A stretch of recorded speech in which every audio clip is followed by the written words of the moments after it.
श्री गुरुदेव दत्त. नमस्कार मित्रांनो, तुमचे ओम श्री गुरुदेव दत्त या चॅनलमध्ये मनापासून स्वागत. आज नरसिंह जयंती. आजच्या दिवशी प्रल्हादाच्या रक्षणासाठी भगवान महाविष्णूने अवतार घडवून हिरण्यकश्यपू राक्षसाचा वध हा केला होता.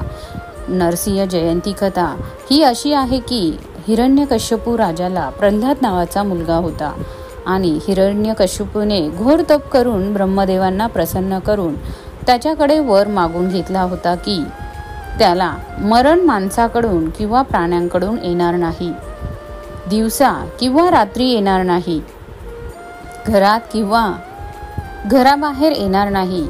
या गोष्टीमुळे त्याला वाटले की त्याला कोणीही मारू शकणार नाही. त्यामुळे राजाला अहंकार झाला आणि देवापेक्षा मीच मोठा असे त्याला वाटायला लागले. कोणीही देवाचे नाव घेतलेले त्याला सहन होईना. राजाचाच मुलगा प्रल्हाद मात्र सतत देवाचे नाव घेई. नारायण नारायण असा जप करतच तो दैनंदिन कामे करी. प्रल्हादाचा नामजप ऐकून राजा रागाने लाल लाल होई आणि मुलाला फार मोठी शिक्षा देण्याची सेवकांवर सक्ती देखील करत. त्याप्रमाणे प्रल्हादाला उंच कड्यावरून फेकण्यात आले, उकळत्या तेलात टाकण्यात आले, आगीमध्ये देखील पेटवण्यात आले.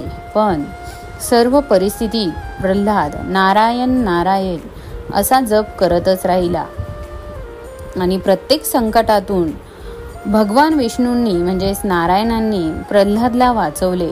शेवटी एक दिवस राजाने प्रल्हादला विचारले, बोल, कुठे आहे तुझा देव? प्रल्हादने सांगितले, सगळीकडे. राजाने जवळच्याच खांबाला लाथ मारून म्हटले, दाखव तुझा देव या खांबात. तो प्रचंड गर्जना करत नरसिंह खांबातून प्रगटला. माणसाचे शरीर आणि सिंहाचे डोके म्हणजेच माणूस किंवा प्राणीही नाही, उंबरठ्यावर म्हणजेच घरात किंवा घराबाहेरही नाही, सायंकाळ म्हणजे दिवसा किंवा रात्री देखील नाही, अशा सर्व अटी पाळून नरसिंहाने हिरण्यकश्यपूच्या पोटात नखे रोवून पोट फाडून त्यांचा नाश केला. कारण शस्त्र किंवा अस्त्राने मरण येणार नाही असा त्याला वर होता. प्रल्हादाच्या नामसाधनेमुळे नारायणाने प्रत्येक वेळी प्रल्हादाचे रक्षण हे केले. आपणही नामस्मरण केल्यास संकटकाळी देव धावून येईल हा विश्वास ठेवा. नरसिंह अवताराचे वैशिष्ट्य म्हणजे हिरण्यकश्यपूने ब्रह्मदेवांकडून वर मागताना म्हणाले होते की तुम्ही उत्पन्न केलेल्या भूतांपासून मला मृत्यू प्राप्त होऊ नये. तसेच घरात अथवा घराबाहेर, दिवसा अथवा रात्री, ना शस्त्राने ना अस्त्राने, ना भूमीवर अथवा आकाशात, प्राण्यांकडून, मनुष्याकडून, देवांकडून, दानवांकडून, मृग, महानाग यापासून मला मृत्यू प्राप्त होऊ नये. तसेच तुमच्याप्रमाणे मला देखील कीर्ती प्राप्त व्हावी व सर्व जीवांचा अधिपती असे पद प्राप्त व्हावे. युद्धात माझा कोणी प्रतिपक्षी नसावा व संपणारे ऐश्वर्य मला प्राप्त व्हावे.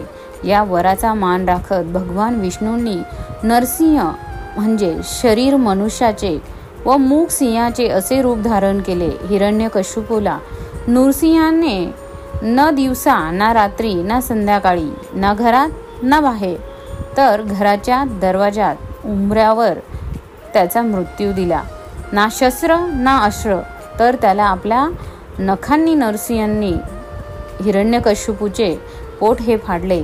भूमीवर नाही आणि आकाशातही नाही, तर आपल्या स्वतःच्या मांडीवर झोपून हिरण्यकश्यपूचा वध हा केला.